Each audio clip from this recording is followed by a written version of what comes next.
Julia de Funès, bonsoir. Pour vous présenter en quelques mots, vous êtes docteur en philosophie, diplômée d'un DESS en ressources humaines, conférencière et autrice de livres à succès tels que Socrate au pays des process, paru en 2017 aux éditions Flammarion, ou encore la comédie inhumaine écrit avec Nicolas Bouzou, paru aux éditions de l'Observatoire en 2018.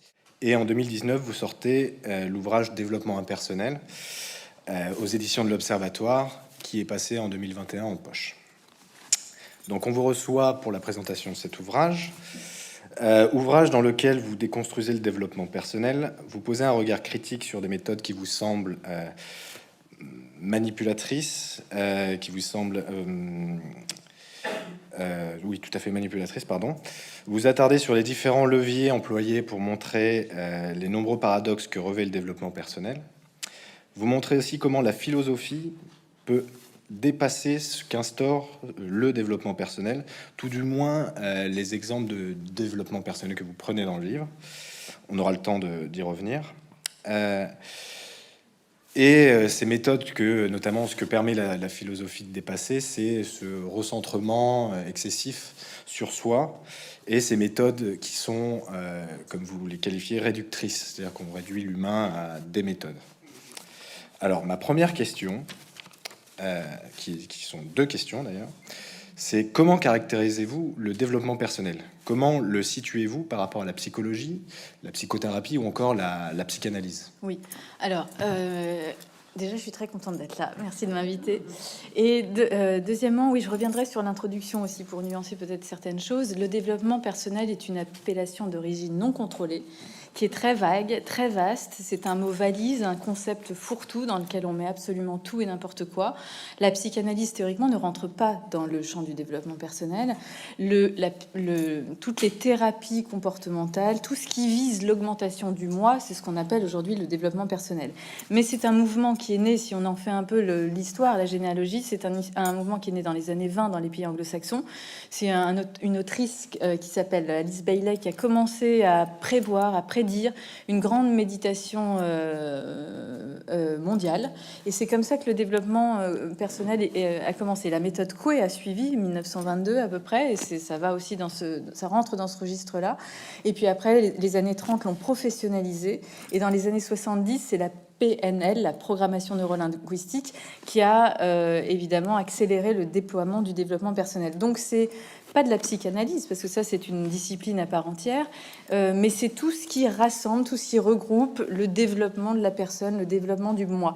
Et cette appellation, c'est un peu comme il y a quelques années le mot thérapeute, on mettait tout et n'importe quoi dedans, et c'est évidemment ce qui pose problème, parce qu'aujourd'hui, si je me dis coach en développement personnel, je peux plaquer une plaque dorée devant ma porte et personne ne viendra absolument rien me dire. Donc c'est très l'extension du concept et inversement proportionnel à sa compréhension. Plus c'est vaste, moins on comprend ce que c'est. Et là, on est en plein dans ce fourre-tout très vaseux. Juste, si je reprends peut-être les premiers mots que vous aviez évoqués, c'est pas tellement manipulatoire. Enfin, dans l'idée de manipulation, il y a une idée de malveillance. Les auteurs de développement personnel, je ne leur fais pas ce procès d'intention-là. Très souvent, ils répètent, ils réutilisent des méthodes qu'ils trouvent un peu partout, en psychanalyse, en PNL, en philosophie. Ils se servent un peu de tout, ils font un patchwork et puis ils délivrent ça. Donc il n'y a pas forcément une malveillance de leur part, mais si on décortique vraiment les ouvrages, si on lit mot à mot les grands best-sellers, on voit qu'il y a à peu près toujours les mêmes rouages intellectuels et que ça joue sur les mêmes ressorts psychologiques. Donc c'est pas de la manipulation, mais c'est de la mauvaise utilisation de techniques plus robustes. Voilà.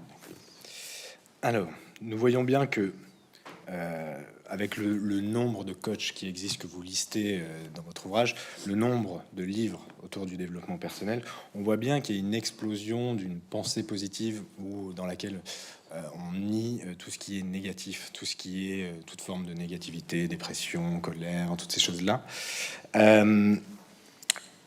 Qu'est-ce que ça révèle de notre société, en fait, d'avoir à supprimer tout ce qui est négatif et de prôner justement une positivité envers et contre tout. Oui, on est propulsé depuis quelques années maintenant, depuis 10-15 ans, et ça vient des pays anglo-saxons, dans une psychologie positive, mais qui prétend justement museler toutes les réalités mauvaises, noyer tous les poissons de la négativité. Il faut une osmose, un monde doux, un monde merveilleux.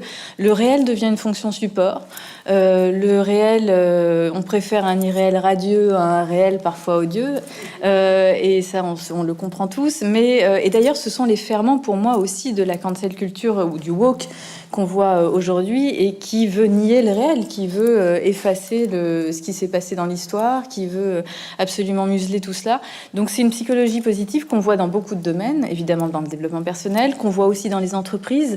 Je ne sais pas si vous y êtes allé récemment dans ces entreprises ou si vous y travaillez, mais vous voyez qu'il y a des CHO, des Chief Happiness Officers, c'est-à-dire des officiers en chef du bonheur. C'est compliqué. Il y a eu toute cette mode-là. On a vraiment bonheurisé à peu près toutes les sphères de l'existence. Et donc, on est sur béatitude automatique et on préfère s'illusionner, évidemment, que de se confronter au réel. Dans les entreprises, c'est très frappant, mais dans d'autres domaines aussi. Et pour moi, c'est ça qui m'intéresse, c'est que c'est presque un petit peu... Alors, c'est très peu vendeur, ce que je vais dire. C'est presque un petit peu dépassé, parce que je pense que la période Covid a atténué cette bonheurisation, ce bonheurisme absolu. Mais néanmoins, on retrouve ces fondements-là dans le woke, dans la cancel culture, qui veut vraiment nier le réel. Donc, c'est une même mouvance, mais là, c'est la version soft. Maintenant, on rentre dans quelque chose de plus radical, me semble-t-il, mais qui se base sur cette même négation du réel. Alors, un des arguments qui nous viendrait spontanément à l'esprit quand on fait la critique du développement personnel, c'est ça nous fait du bien. Alors, pourquoi chercher à le critiquer? Et ma question, c'est n'est-ce pas ce genre d'argument, justement, qui camoufle des pratiques qui sont... manipulatrices avec beaucoup de guillemets, qui profitent justement. Oui. L'argument du bien est un très mauvais argument. Je l'aime pas du tout. Pourquoi? Parce que le bien, un drogué va vous dire bah oui, mais moi ma drogue ça me fait du bien. Un alcoolique va vous dire l'alcool me fait du bien. Un fumeur va vous dire ma cigarette me fait du bien. Donc c'est pas parce que ça fait du bien que la chose est une bonne chose. Vous savez la fameuse phrase de Spinoza, c'est pas parce qu'une chose est bonne qu'on la désire, mais c'est parce qu'on la désire qu'on la juge bonne. Et s'il suffisait de voir le bien pour le faire, les choses seraient beaucoup plus simples dans l'existence. Mais malheureusement, c'est pas le cas. Donc l'argument du bien n'en est pas un. C'est encore une fois pas parce que si ça ne fait que du bien, c'est là en l'occurrence, il n'y a pas trop de danger. Pourquoi j'ai écrit ce livre? C'est parce que je me suis dit mais ça devient une réalité de plus en plus frappante. Les librairies n'en finissent pas d'accumuler les ouvrages de développement personnel, et parce que j'ai aussi vu des désastres en entreprise. C'est-à-dire que beaucoup de gens allaient voir des coachs. Maintenant, vous avez vu qu'il y a des coachs pour tout, pour s'habiller, pour manger, pour travailler, pour se dynamiser, enfin pour le sport bien sûr, dans lequel le développement, c'est un autre type de coaching. Mais et donc j'ai vu aussi des désastres, des gens allaient voir des coachs et finissaient chez le psychiatre parce que effectivement les méthodes n'étaient pas forcément les meilleures. Donc l'argument du bien n'en est pas philosophiquement un. Si encore ça ne fait que du bien, ça va, mais ça peut faire du mal aussi. Et c'est pas parce que ça fait du bien que c'est une bonne chose. Et puis alors si vous connaissez bien sûr le Philippe Muret, l'Empire du bien, la bonté despotique, c'est toujours au nom du bien que les pires choses ont été commises. Donc on peut avoir des intentions très estimables, mais qui se terminent en catastrophe irrémédiable. Donc pour ces trois arguments-là, je suis pas favorable à l'argument du bien. Ça me fait du bien. Alors un des axes majeurs que vous développez dans votre ouvrage, c'est la question de la responsabilité du lecteur ou d'une personne face à un coach. En effet, quand on vous lit, et que notamment avec les trois ouvrages de développement personnel que vous citez, que ce soit Lise Bourbeau, Les 5 blessures qui empêchent d'être soi, Jacques Attali, Devenir soi, et Thomas d'Assembourg, Cessez d'être gentil, soyez vrai. Ils nous font comprendre que nous sommes responsables de notre malheur, mais aussi, justement, nous sommes responsables aussi du bonheur à suivre, à venir, par l'application, et ça passe par l'application de leurs méthodes. Et si nous échouons, cela ne peut être que notre faute, parce que leurs méthodes sont jugées assurées de réussir. Alors ma question c'est cela, peut-on penser ainsi le moi, le culpabiliser ainsi sans le remplacer sans le replacer dans son contexte socio-économique, politique? Alors oui, deux choses. C'est-à-dire pourquoi encore une fois, l'un des enjeux, c'est pas de critiquer les coachs et d'être polémique et de détruire ce type d'ouvrage. C'est pas ça. C'est de critiquer pour libérer, c'est de déconstruire pour libérer. Pour moi, c'est toute la mission de la philosophie, de repérer les rouages et de dire voilà, est-ce que c'est un leurre intellectuel? Est-ce qu'il y a vraiment quelque chose à faire fructifier? Et je l'ai pas trouvé dans ces ouvrages-là. Alors j'en ai pris 3. En fait, ce livre-là est issu d'une thèse de philo que j'avais fait sur l'authenticité, mais c'était difficile de ne pas se préoccuper de ce qui se dit aujourd'hui au sujet du moi. Donc c'est pour ça que je me suis attelée à ces ouvrages-là en disant mais qu'est-ce qu'on dit de l'identité personnelle aujourd'hui? Où est-ce que ça se trouve le plus? C'est certainement dans ces ouvrages-là. Et donc j'en ai pris 3 là dans ce livre-là, mais c'était évidemment une étude plus exhaustive pour une thèse. J'ai pris 3 best-sellers où les ventes ont été assez colossales et quand on colle au texte, on voit effectivement que c'est très culpabilisant. Et c'est un des enjeux du livre, de se dire, mais c'est parfois liberticide pour l'individu, parce qu'on vous dit, regardez, agissez comme ceci, faites comme ceci, appliquez la recette, et vous aurez plus confiance en vous, vous serez plus authentique, et puis tous les sujets du développement personnel. Donc c'est liberticide, parce que vouloir correspondre à un moule, vouloir correspondre, appliquer une recette et correspondre à une essence, c'est absolument liberticide pour l'individu. Deuxièmement, c'est très culpabilisant, parce qu'aujourd'hui, avec tous les outils qu'on a, tous les ouvrages qu'on a, pour développer son bien-être, finalement, quand on n'est pas heureux, on se dit bah, c'est de notre faute. J'ai des psys, j'ai des psychothérapeutes, j'ai des coachs, j'ai des chief happiness officers en entreprise, j'ai tout. Mais donc, si je suis pas heureuse, c'est que c'est bien de ma faute. Donc, c'est très culpabilisant pour le lecteur. Les auteurs se déchargent, évidemment, ils ont le beau rôle, mais c'est cette vision culpabilisatrice et liberticide pour le lecteur, et même dépersonnalisante, parce que c'est ça le grand paradoxe du développement personnel, c'est comment voulez-vous qu'un livre de développement personnel qui prétend s'adresser au moi de chacun vous parle de votre moi le plus intime alors qu'il s'adresse à des millions d'autres lecteurs? C'est quand même, il n'y a pas plus impersonnel que le développement personnel. Donc c'est dépersonnalisant, c'est liberticide, c'est culpabilisant, et ce sont les trois axes qui m'ont donné envie d'écrire ce livre qui se veut libérateur plus que polémique. Alors, on observe une tendance à la maîtrise de tout dans cet ouvrage, comme si l'homme et ses sentiments pouvaient être identifiables et maîtrisables. L'imprévisibilité, pour aller mieux, est-elle à bannir? Alors, au-delà, oui, voilà. C'est une fois qu'on a déconstruit un peu les ouvrages, je me suis amusée à je me suis attelée à déconstruire les recettes comportementales de ces ouvrages. Et après, on remarque qu'à travers beaucoup d'ouvrages, ils véhiculent un certain nombre d'idéologies qu'on retrouve dans beaucoup de sphères de notre vie. Et celle du volontarisme absolu, on la retrouve dans beaucoup de sphères. Et en gros, on peut la résumer, quand on veut, on peut. C'est un peu là-dessus qu'ils jouent, pour secouer les individus et dire, en fait, si tu as quand même besoin d'arriver à quelque chose, tout dépend de ta volonté. Là aussi, c'est très culpabilisant, parce que si on n'y arrive pas, évidemment, c'est de notre faute. Et cette idéologie volontariste, je comprends bien sûr le message, quand on veut, on peut. Bien sûr qu'il faut se bouger et se secouer un peu. Mais enfin, si tout dépendait de la volonté, là, encore une fois, la vie serait beaucoup plus simple. Et j'aime bien utiliser la philosophie, pas pour dire la philosophie est supérieure au développement personnel. Elle n'a pas besoin de ça, et c'est presque indigne pour la philo de la mettre en comparaison du développement personnel.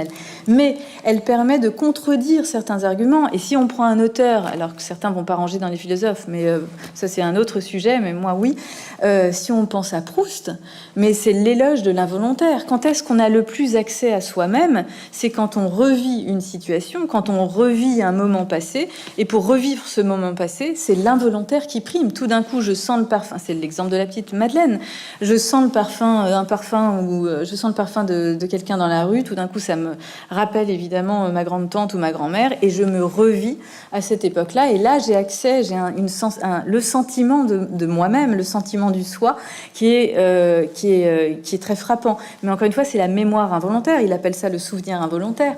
C'est contingent, c'est une rencontre fortuite, c'est une sensation aléatoire, fortuite, involontaire, qui crée ce sentiment du moi.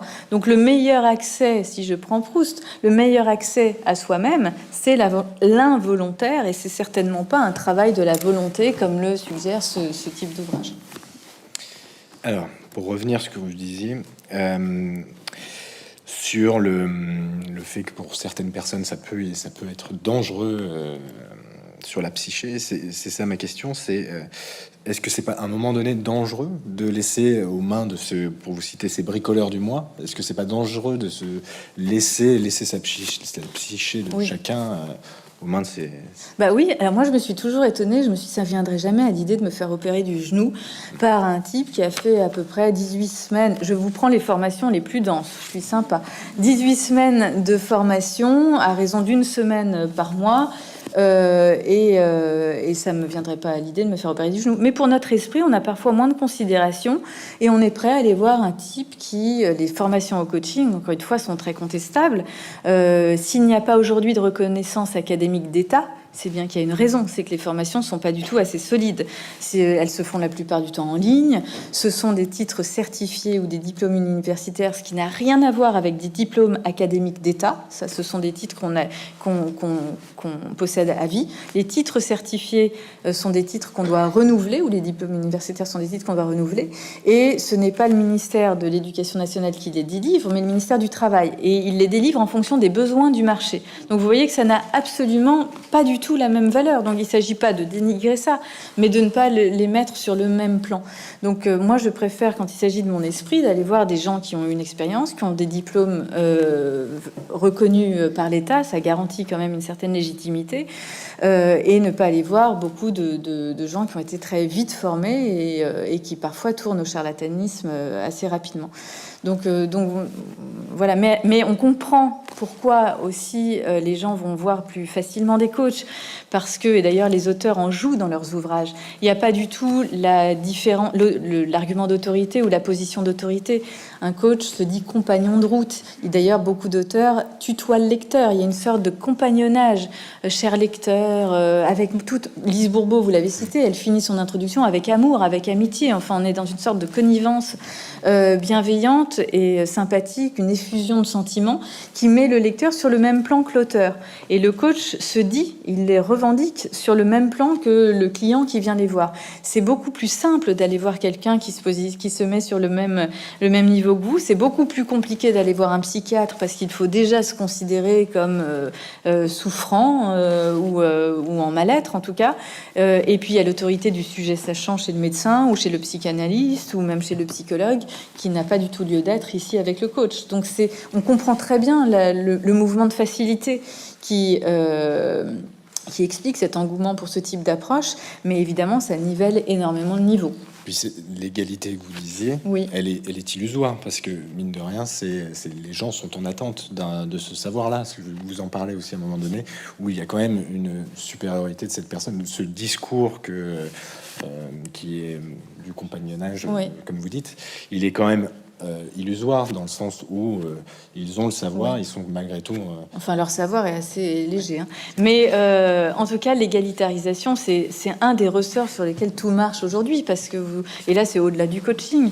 On dérive très vite du principe d'égalité démocratique, égalité de droit, vers une équivalence des compétences, une équivalence des niveaux, une équivalence des discours. Donc tout le monde pourrait parler de tout. On l'a vu lors de la période Covid. Beaucoup d'économistes, de philosophes, de tout ce que vous voulez, ont parlé de médecine. Et ça vient de cette égalitarisation qui mène très vite à l'indifférenciation. Et résultat, on ne hiérarchise plus du tout. Pour aujourd'hui, oser dire les différences, oser dire qu'il y a des gens qui sont plus légitimes pour parler de certains sujets que d'autres, faut avoir du courage, parce qu'on assimile et on amalgame énormément les différences et les inégalités, parce que ces différences est injuste, ce qui est une énorme erreur, puisqu'il y a des différences qui sont très justes, ça s'appelle l'équité, et du coup on nivelle tout et on conforte tout le monde dans sa propre ignorance. Donc ça, c'est vraiment la dérive de l'égalité en égalitarisation, en égalisation, et en indifférenciation et en équivalence des compétences. Donc non, moi je suis beaucoup plus favorable à l'autorité, à la différence, à la hiérarchisation. Il faut beaucoup de courage pour hiérarchiser. Ça me fait penser, juste pour sortir un peu du sujet, mais Sur la reconnaissance des métiers, vous avez vu que l'an dernier, on s'est précipités tous plus ou moins sur nos balcons pour applaudir le personnel soignant, comme si tout d'un coup on avait pris conscience d'une reconnaissance, alors que ça fait des mois, des années qu'ils demandent une reconnaissance plus pérenne. Mais c'est pas un oubli de notre part ou une méchanceté, c'est qu'on n'ose plus distinguer, c'est qu'on n'ose pas. Pour reconnaître, il faut hiérarchiser. La reconnaissance, c'est une connaissance des différences, une connaissance, une reconnaissance que un tel vaut plus que l'autre dans ce type de circonstances, pas du tout en égalité de droit, encore une fois, mais c'est oser les différences, c'est oser hiérarchiser, et on a tellement de mal dans notre pays à hiérarchiser qu'on a beaucoup de mal à reconnaître, parce que l'équivalence égale indifférenciation, indifférenciation égale très vite indifférence, et donc absence contraire le contraire absolu de la reconnaissance. Alors, est-il possible et sain, parce que, encore une fois, hein, quand on voit les rouages qui sont mis en marche. Ah pardon, je peux juste couper parce que j'ai oublié un truc sur sur aussi ce sentiment de supériorité, parce que c'est aussi ce qui explique le fort attrait pour ce type de fonction. Beaucoup de gens, les coachs en général, je fais un profil type, bien sûr qu'il y a des exceptions, mais en gros vous devenez coach à 40-50 ans, en général c'est lié à une lassitude de son métier précédent, on n'en peut plus de son métier, et puis tout d'un coup on a cette ouverture, cette délivrance soudaine qui arrive avec le métier de coaching. Et pourquoi c'est très attractif? C'est parce que quand on bifurque, quand on change de métier ou de vocation, très souvent, il faut redescendre à l'échelle au niveau 0. Quand on fait un CAP boulanger, il va falloir revenir au niveau débutant. Mais là, quand vous devenez coach, vous avez toujours ce sentiment de supériorité. Vous allez aider les gens. Donc, les gens ont besoin de vous. Et ce sentiment de supériorité crée une forme de satisfaction narcissique et qui explique cet engouement fort pour ce type de fonction. Et évidemment, c'est beaucoup moins compliqué, c'est très satisfaisant narcissiquement, et donc beaucoup de gens évidemment se précipitent là-dedans parce qu'ils changent de métier, ils ne recommencent pas au niveau 0, mais ils recommencent encore plus supérieur par rapport au métier qu'ils exerçaient juste avant. C'est très pratique. Et en plus, vous avez l'impression d'être psy sans avoir passé les diplômes, sans avoir fait vos années de médecine, avec un salaire qui est beaucoup plus important que celui du jeune interne qui commence à l'hôpital. Donc c'est tout bénef. Alors, donc, est-il possible et sain de concevoir le développement personnel des individus uniquement par la raison? Alors voilà, une des autres idéologies du développement personnel, c'est évidemment la rationalisation. Puisque ce sont des ouvrages qui s'adressent aux lecteurs et qui a des méthodes et des recettes, il faut bien tout miser sur la rationalisation, puisque tout dépend de la raison, tout dépend de l'effort de son esprit pour atteindre le Graal, le bonheur, le bien-être, l'authenticité, etc. Mais évidemment que c'est une illusion. Si l'homme n'était que rationalisation, rationalité, là encore une fois, la vie serait beaucoup plus simple ou beaucoup plus triste surtout. Mais encore, si on utilise la philosophie, là, vraiment j'utilise la philosophie pas dans une idée de hiérarchisation du tout, mais dans une idée, c'est un outil pour moi, un outil, il n'y a pas plus rigoureux en termes de raisonnement que la philosophie pour moi, donc c'est de l'utiliser comme un outil pour dire, mais regardez, tout ce que vous présupposez dans les ouvrages de développement personnel ont été questionnés, ont été challengés par les philosophes depuis la nuit des temps, et on fait comme si ça n'existait pas. Mais la rationalisation de l'esprit, c'est quand même un présupposé qui est très contestable. Hume, Descartes vont vous dire, mais l'homme n'est pas du tout tout rationnel. Nietzsche va vous dire, mais sous tout jugement, j'ai un affect. Donc même quand on pense qu'on rationalise, en fait, c'est un affect qu'on essaye d'objectiver. Mais tout n'est pas rationnel. Et puis, entre le match raison-passion au sein de nos petits cœurs, on sait très bien que la raison perd souvent et que la passion gagne. Et moi, je préfère des auteurs comme Spinoza ou Descartes qui vont vous dire, mais pour contrer un désir, c'est pas la raison qui va gagner, ça, elle est sûre de perdre. Pour arrêter de fumer, c'est pas ma raison qui va me permettre d'arrêter de fumer. Mais c'est un autre désir supérieur à mon désir premier qui va venir le contrer et qui va venir l'emporter et gagner le match, si vous voulez. Donc, c'est certainement pas par la raison qu'on combat à tout prix les passions. Bien sûr que oui, heureusement que la raison est très forte, la philosophie est quand même un exercice rationnel, mais au sujet des sentiments, quand il s'agit de contrebalancer des sentiments à partir d'une rationalité, très souvent il faut un autre désir ou des sentiments un peu plus forts pour les contrer. Et justement, on va revenir sur David Hume. Moi j'avais une question, c'était quelle différence faites-vous entre la construction du moi fantasmé que prône le développement personnel, c'est-à-dire ce moi heureux qu'on rêve d'être, et ce que théorise David Hume, que vous citez dans la dernière partie de l'ouvrage dans laquelle vous faites les déconstructions philosophiques. qui explique que la perception que nous avons d'un moi est une construction imaginaire. Oui, là encore, un des présupposés du développement personnel, c'est de supposer qu'il y a un moi. Développer votre moi, développer votre identité, comme si le moi était un noyau insécable qu'on peut trouver au fin fond de nos tripes. Bien sûr qu'il y a des auteurs qui pensent qu'il y a un noyau, une identité, mais il y a aussi beaucoup de philosophes qui ont contesté l'existence de ce moi. Qu'est-ce que c'est que ce moi? Mais ça, on ne questionne jamais l'existence du moi. C'est évidemment trop compliqué pour les auteurs de développement personnel de rentrer dans ces questionnements philosophiques qui sont très compliqués et que les philosophes, là je parle pas de moi, hein, je parle des grands penseurs qui ont évidemment théorisé ça. Et donc un auteur comme Hume va vous dire mais le moi est une illusion, c'est le travail, c'est tout le travail opératoire, la combinatoire de l'imagination qui a le sentiment d'un moi, mais si vous cherchez au fond de vous-même ce qu'est le moi, vous trouverez un trou noir. C'est l'imagination qui, parce qu'on a des sensations qui se ressemblent et qui sont très proches, qui sont très rapides, qui se succèdent les unes les autres, va passer de l'idée d'une ressemblance de sensations à l'idée d'une mêmeté, et de l'idée d'une mêmeté à l'idée d'une identité. Et donc très vite, on va construire, façonner l'idée d'un moi, l'idée d'une identité fixe, mais c'est une combinatoire de l'esprit, et ça ne renvoie pas forcément à un noyau réel qui serait mon petit moi. Un auteur plus contemporain, évidemment, Clément Rosset, a écrit un livre qui s'appelle Loin de moi, un tout petit livre qui est merveilleux et qui, plus vous cherchez au fond de vous votre moi, plus c'est sombre et moins vous trouvez quelque chose. Donc d'autres philosophes pourraient vous dire qu'il y a quelque chose qui demeure. Hein. Si je prends un auteur comme Ricoeur, c'est formidable parce qu'il parle de l'ipséité, c'est-à-dire ce qui demeure à travers tous mes changements. J'ai beau, entre le bébé et le vieillard, qu'est-ce qui reste de moi, qu'est-ce qui demeure de moi? C'est pas le corps. C'est pas forcément l'esprit. Quelqu'un qui perd la mémoire, est-ce que c'est franchement quelqu'un d'autre ou est-ce que c'est le même? Ce sont des questionnements ouverts. Mais ce qui reste, on peut pas penser l'identité sous le registre de la mêmeté parce que rien ne reste le même. Mon esprit change, mon corps change, donc mon identité n'a rien à voir. L'identité est trop souvent pensée comme de la mêmeté. L'identité doit être pensée plutôt comme une ipséité, c'est-à-dire quelque chose, l'essence de moi-même qui traverse le temps et qu'on ne peut saisir qu'à travers deux formes, ce qu'il appelle l'attestation. Quand vous faites une promesse, et que vous dites dans 20 ans, je promets à mes enfants de leur donner ceci ou cela, ou de leur faire ceci ou cela. Il y a quelque chose du moi qui perdure, mais qui n'est pas tangible, qui n'est pas concret, et qui n'appartient ni au corps ni à l'esprit, qui peut s'altérer, mais en tout cas c'est marqué dans le temps, et c'est une façon de saisir, autant que faire se peut, ce moi.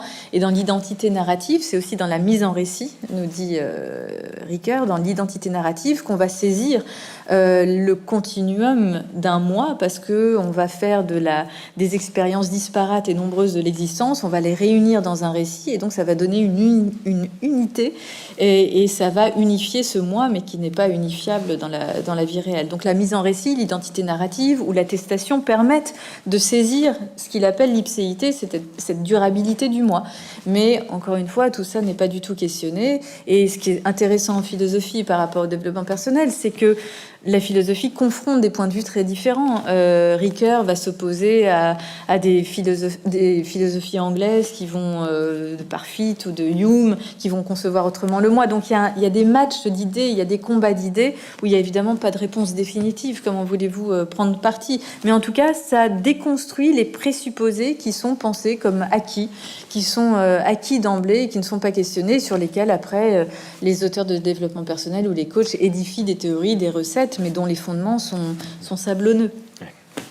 Et eux-mêmes, d'ailleurs, ne se confrontent pas. Il n'y a pas cette confrontation. Non, parce que très souvent, ils n'ont pas conscience du tout des débats philosophiques qui se sont passés avant eux, parce que c'est très compliqué, parce que pour lire les philosophes, c'est pas une partie de plaisir. Mon Dieu, que la philosophie est compliquée. Donc, c'est beaucoup plus simple de dire, il y a un moi, comment le développer, comment l'amplifier, et je vous propose quelques recettes. Alors, mieux se connaître par l'introspection, ne dépendre que de soi pour se connaître, n'est alors qu'une illusion. Car quand on lit les constructions philosophiques que vous faites à la fin de votre ouvrage, la troisième partie de votre ouvrage, on se demande si le salut ou du moins une meilleure approche de notre moi, ne passerait pas par une ouverture plutôt qu'un recentrement? Oui, alors ça c'est génial parce que quand même les auteurs de développement personnel utilisent un peu de philosophie, font un petit bricolage et sortent à tous les coups, c'est toujours les mêmes auteurs, Socrate, Épicure et les philosophies anciennes. D'ailleurs, ils se rapprochent aussi beaucoup des stoïciens, du bouddhisme, toutes les grandes sagesses antiques, ils en font un petit patchwork sympathique. Et donc très souvent, ils disent, regardez, la méthode va ressembler à la méthode socratique, la maïotique, connais-toi toi-même. Évidemment. Mais sauf qu'il y a un contresens énorme sur le connais-toi toi-même quand on lit certains ouvrages de Socrate. La phrase, ce qui est écrit sur le temple de Delphes, la formule socratique est connais-toi toi-même, juste après, il n'y a rien de trop. Ça veut dire quoi, connais-toi toi-même dans ces philosophies anciennes? C'est certainement pas une concentration narcissique vers un petit moi, une sorte de méditation en position de lotus introspective. C'est pas du tout ça, ce que prône plutôt le développement personnel. Mais connais-toi toi-même, rien de trop, c'est-à-dire trouve ta juste place, ton topos, disaient les Grecs, dans le cosmos. C'est comme ça que tu te connais toi-même, c'est en sortant de toi que tu vas trouver ta place et que tu vas réussir ta vie. C'est-à-dire qu'une vie réussie était une vie qui obéissait à une hétérogénéité, une hétéronormativité, c'est-à-dire que la norme venait du cosmos. Il fallait trouver sa place dans la cité, dans la famille, dans le cosmos, et c'est comme ça qu'on se construisait, qu'on se forgeait. Donc le connais-toi toi-même socratique est une ouverture, est une invitation à la sortie de soi, bien plus qu'à la concentration narcissique. Mais évidemment, il y a beaucoup de contresens, parce que si on sort cette phrase de son contexte, ou si on n'a pas forcément lu, ce qui est tout à fait légitime, les auteurs anciens, on comprend pas le connais-toi toi-même. On dit exactement la même chose que Socrate.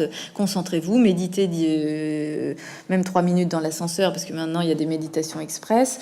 Méditez 1 heure par jour ou 3 minutes dans l'ascenseur, et puis vous allez vous connaître de mieux en mieux. Évidemment, ça n'a absolument rien à voir avec le connais-toi toi-même socratique. Puis même face à l'altérité aussi, c'est-à-dire que l'autre n'est pas considéré comme élément perturbateur au bon développement de sa personne. C'est-à-dire que de ce que j'ai compris, de ce que ça m'a évoqué sur la fin de votre ouvrage, c'était vraiment que via ce que vous disiez, même avec Proust, la Madeleine, c'est-à-dire que c'est autant d'éléments extérieurs qui font aussi richesse du moi. Exactement. Quand on voit les exemples du développement personnel, c'est vrai que le moi perturbe plus qu'il n'aide. Oui, c'est ça. Il y a beaucoup de fermeture à l'altérité, ou alors ils vont réintroduire l'altérité en disant si tu es bien avec toi-même, tu vas être mieux avec les autres. Tout ce genre de poncif. Oui, mais parfois on peut ce qui est vrai aussi. Il y a du vrai dans le poncif, mais on peut aussi se construire à travers les autres. Pourquoi on choisit une discipline? Pourquoi j'ai choisi la philosophie? C'est parce que je suis tombée en admiration devant ma professeure de philosophie en terminale en me disant mais c'est génial d'avoir un esprit comme ça. Mon Dieu, si un jour je pouvais y arriver. Donc c'est aussi par l'altérité qu'on se construit. C'est par des modèles. C'est par de l'autorité ou du charisme ou ce que vous voulez. Donc là encore, Ricoeur est un auteur formidable pour ça. C'est par l'autre, le meilleur chemin entre soi et soi-même, c'est l'autre. Mais là, encore une fois, on concentre sur le moi, et ça s'explique, et ça explique le succès de ces ouvrages aussi. C'est que on voit qu'il y a un effondrement progressif de toutes les grandes transcendances, de toutes les grandes altérités qui donnaient un sens aux existences. J'ai parlé du cosmos, on a parlé du cosmos tout à l'heure chez les Grecs, mais une vie réussie du temps des grandes religions, c'était une vie en harmonie avec les commandements divin. Donc là aussi, c'était une hétéronomie qui venait construire le moi. Du temps des aristocratiques, c'était les conditions sociales qui déterminaient à peu près tout. On naissait aristocrate, on avait une vie d'aristocrate. On naissait prolétaire, on avait une vie de prolétaire. Donc les situations, la vie sociale déterminait les existences. Et on voit qu'aujourd'hui, il n'y a plus on ne croit plus en rien. On ne croit plus aux politiques. On n'attend pas des politiques qui guident les existences. On le voit tous les jours dans notre actualité. On n'attend plus grand-chose. Donc, ce qui fait que l'individu se retrouve très vite seul face au vertige du sois toi-même, réussis ta vie, trouve un sens à ton existence. D'où, évidemment, le besoin de béquilles existentielles, de recettes comportementales, parce qu'on est très, très seul face au sens de son existence et la construction de son moi. Donc effectivement, c'est pour ça que tout est centré sur le moi, qu'il y a peu de place à l'altérité, qu'on ne considère pas comme une source de sens ou une source de construction, ou en tout cas moins. Et c'est pour ça aussi que la question, comme il y a ce mouvement d'individuation et qu'on retrouve dans toutes les sphères. Vous avez vu qu'en politique, les mouvements s'auto-instituent de plus en plus. Le mouvement En Marche est auto-institué. Éric Zemmour peut-être instituera un nouveau mouvement. Les Gilets jaunes s'auto-instituent. Dans l'entreprise, les mouvements d'auto-entrepreneurs, les professions libérales se développent énormément. On s'auto-médicamente beaucoup plus. Comme on prend un peu le filon, on n'en est pas encore à ce point-là, mais on prend très, très clairement le chemin des États-Unis. Dans tous les, on a maintenant des coachs sportifs à domicile, on ne fait pas forcément du sport collectif. Donc dans tous les secteurs de l'existence, il y a un culte de l'authenticité, un culte de l'individu qui s'explique, me semble-t-il, entre autres, mais par cette chute des grandes transcendances et des grands mouvements collectifs. Ce qui fait que les questions centrales deviennent la question du bien-être, c'est la question du moi, et la question de la santé. Et là, l'année a été absolument éclairante là-dessus. Les deux questions qui comptent le plus pour l'individu aujourd'hui, c'est sa santé et son bien-être. D'où, évidemment, le succès colossal de ces ouvrages qui surfent sur la demande, qui est bien légitime. Moi, je critique pas du tout les gens qui lisent ces ouvrages parce que on comprend très bien le besoin. On a besoin de ces ouvrages et de ces aides-là. Mais elles surfent sur la demande. C'est pas l'offre qui crée la demande. Là, c'est vraiment la demande qui crée l'offre. Et c'est une écriture qui se veut émancipatrice et qui est en fait très soumise à l'air du temps. Et un des arguments phares aussi du développement personnel, c'est la rapidité. Oui. C'est-à-dire que pour développer un moi vers le bonheur, ils ont la recette qui va vite. Oui, ça c'est la recette de la recette. Il n'y a rien de plus irrésistible que de se dire, en un livre, en 150 pages, je vais avoir la recette pour devenir plus authentique, avoir confiance en moi, être le meilleur manager de l'année, être le meilleur père de famille de la Terre, etc. Donc évidemment, c'est la recette de la recette. Il mise sur un temps très court, parce qu'aujourd'hui, prenez un temps long. Mais alors c'est décourageant et ça n'est absolument pas sexy. Ça, tout ce qui demande un effort est très vite déconsidéré. Donc évidemment, tout est misé sur la vitesse. Mais alors là, évidemment, beaucoup de philosophes, j'en cite un, mais Nietzsche qui disait pour être éclair, il faut rester longtemps nuage. Tout ce qui construit le moi suppose un effort, une lenteur. Il prend la métaphore de la grossesse. Il faut mûrir, il faut emmagasiner une certaine énergie pour à un moment éclore de quelque chose, accoucher de quelque chose. Et c'est certainement pas en un clic de doigt ou en un clic numérique qu'on va arriver à quelque chose. Mais effectivement, ça c'est un des attraits de ces ouvrages-là, c'est d'insister sur la recette, de proposer des recettes en un temps record. Deuxièmement, c'est aussi une lecture très facile. Il y a rien de... Quand on ouvre un ouvrage de développement personnel, on comprend tout immédiatement, ce qui est très agréable. Je le concède volontiers. Il y a aussi le côté proximité avec l'auteur que j'ai évoqué tout à l'heure, l'égalitarisation. On tutoie, on est sur la même route, on a vécu les mêmes trucs, donc on va partager des expériences. Comme si les expériences se partageaient, mais enfin... Et c'est un autre point. Et enfin, il mise aussi sur ce que Freud avait évidemment cartographié, les fantasmes les plus communs de l'humanité. J'en résume ici 3, mais ça fait partie aussi des ressorts sur lesquels il joue. Et ça marche toujours. En gros, ils promettent quoi? Ils promettent soit... ce que Freud appelait les promesses de réparation. Vous n'avez pas su répondre à un tel, vous n'avez pas su résoudre cette situation, vous n'avez pas trouvé la solution. La prochaine fois, vous aurez la recette, vous aurez les clés. C'est des promesses de réparation. On a tous en nous, en se disant tiens, j'ai mal répondu, j'ai pas eu cet à propos, j'aurais dû dire ceci. Évidemment, le temps fait que c'est trop tard. Donc voilà, ça c'est des promesses de réparation. 2, des promesses de possession. Vous allez enfin reprendre votre vie en main. Vous avez été un bon petit soldat, vous avez suivi des injonctions éducatives, sociales, culturelles, vous avez toujours agi pour les autres. Maintenant, vous allez enfin reprendre votre vie en main, vous allez vivre pour vous-même. Ça, c'est irrésistible parce qu'on a tous plus ou moins aussi ce sentiment-là. Et la troisième est encore plus irrésistible, c'est les promesses de séduction. Et c'est ce que Freud appelait, elle joue cette promesse-là sur ce qu'il appelait le narcissisme de la petite différence. C'est-à-dire que il faut bien être comme tout le monde, il faut bien être conforme pour s'adapter à une société. Donc il ne faut pas être un ayatollah, il ne faut pas être différent et s'affranchir complètement.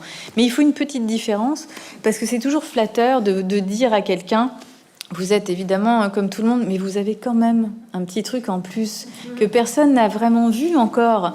Vous êtes une perle, voilà, vous êtes une perle rare, mais on l'a pas encore assez vu. Ah bah ça, évidemment, ça fait plaisir à entendre et c'est irrésistible. Donc les promesses de séduction qui appuient sur le narcissisme de la petite différence, les promesses de réparation et les promesses de possession sont irrésistibles. On vous promet ça dans un livre, il y a de fortes chances que le livre marche bien quand même. Ce qui est intéressant aussi, c'est que c'est dans ces 3 ouvrages-là que vous citez, dans celui-ci, c'est-à-dire que ce sont des gens qui n'ont pas utilisé forcément, qui sont pas le résultat de ces méthodes-là, en fait, et qui nous les prônent et qui donnent des exemples aussi parfois vagues de personnes ayant réussi. C'est-à-dire que malgré tout, ça marche, ça fonctionne. Ah oui, le coach n'est pas une contradiction près. Il y a beaucoup de coachs Alors, les titres sont toujours très pompeux. On va pas dire un coach en nutrition, on va dire un coach en stratégie nutritionnelle. Ça fait quand même un peu mieux. Mais il y a des gens de 150 kilos qui sont coachs en stratégie nutritionnelle. Ça pose pas de problème. Il y a des gens qui ne sont pas mariés, mais qui sont conseillers conjugaux. Il y a des gens qui n'ont pas d'enfants, beaucoup, et qui vont s'improviser super nanny ou coach en éducation. C'est pas du tout un problème, la contradiction pour les auteurs de développement personnel ou les coachs.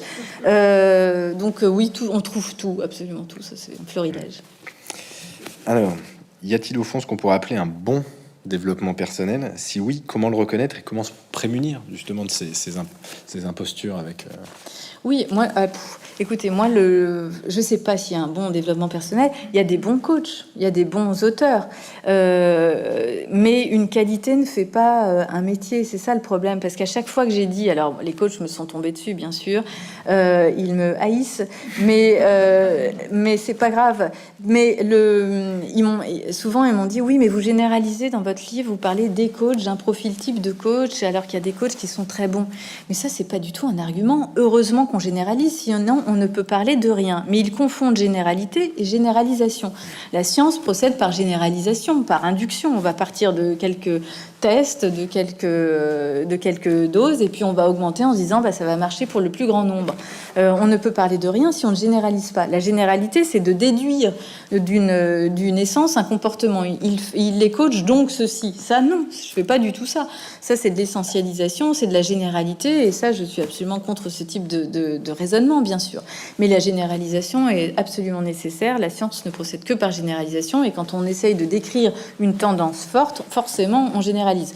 Donc, tout ça pour dire que, bien sûr qu'il y a certainement des bons coachs et des bons ouvrages, mais qu'est-ce que je veux dire, une fois que j'ai dit cette phrase-là, je ne sais plus quoi dire après, parce que j'en suis pas si convaincue que ça. Mais c'est par politesse, je dis ça. Non, les gens qui sont bons et qui développent, moi je trouve qu'il y a des très bons coachs. Par exemple en sport, les coachs sont formidables parce qu'ils ont eu une expérience de sportifs en général très conséquente. Les coachs qui sont très bons en entreprise sont en général des dirigeants qui ont eu une longue expérience et qui font un peu du mentoring, si vous voulez. Ça se rapproche plutôt de ça pour moi, le bon coaching.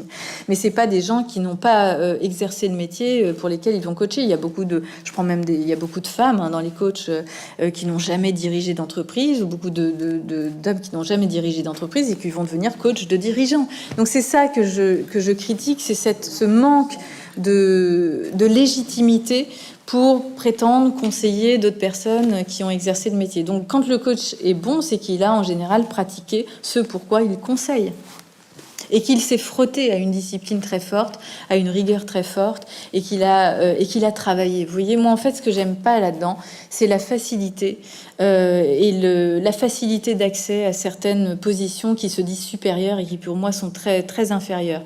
C'est un peu honteux dans notre pays, surtout après l'année qu'on a passée, de voir qu'il y a des métiers utiles et nécessaires dont la survie de la population ne peut absolument pas se passer, et qui n'ont pas la reconnaissance que certaines personnes ont, alors qu'elles ont suivi quelques jours de formation sur Internet et ont un titre un peu ronflant. C'est quand même assez indécent, injuste. Donc voilà, c'est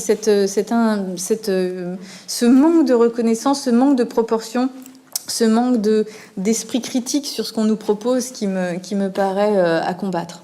Donc un retour à la philosophie. Alors non, parce que la philosophie c'est pénible à lire, ça demande de l'effort. Mais pour moi la philosophie c'est surtout pas polémiquer, c'est pas de dire les coachs sont nuls, c'est pas du tout ça l'objet, c'est de faire la généalogie d'un phénomène. Pourquoi on en arrive là aujourd'hui? Pourquoi les meilleures ventes, enfin sauf contradiction de votre part, mais en tout cas pourquoi les meilleures ventes d'ouvrages sont quand même principalement des ouvrages de développement personnel? Qu'est-ce que ça dit de l'individu? Qu'est-ce que ça dit de notre société? Et qu'est-ce qu'on y trouve? Est-ce qu'il y a vraiment une matière dense? Est-ce qu'on peut utiliser ces références qu'ils nous donnent, ou est-ce que ce sont des leurres intellectuelles qui jouent sur les mêmes ressorts psychologiques et qui nivellent vraiment l'esprit? Donc moi, c'est pas du tout se retourner vers la philosophie, c'est se retourner vers le sport, vers des actions véritables, vers des disciplines qui forgent l'humain, et se concentrer et vers un but et se donner l'effort de s'accomplir vers un but donne plus de sève à notre être que n'importe quelle recette de bien-être. Donc moi, c'est pas du tout valoriser la philosophie ou dire aux gens aller vers la philosophie, certainement pas. Mais c'est se dire utiliser la philo autant que faire se peut pour démanteler et ne pas se laisser avoir intellectuellement par certaines modes, par certaines tendances, et aller surtout vers des disciplines riches, denses, qui forgent l'individu, qui supposent de l'effort, ça c'est vrai, que ce soit des disciplines intellectuelles ou artistiques ou sportives, mais en tout cas qui donnent le sentiment de soi, qui permettent au moi de sentir qu'il est parvenu à quelque chose et qu'il correspond donc à quelque chose, qu'il a une certaine densité. Mais il n'y a aucune densité sans effort, c'est pas possible. C'est pas gai, hein, c'est dommage, mais j'aimerais bien dire le contraire, mais il faut être honnête quand même un petit peu. Merci beaucoup. Je vous remercie beaucoup de m'avoir invité. Merci d'être venu.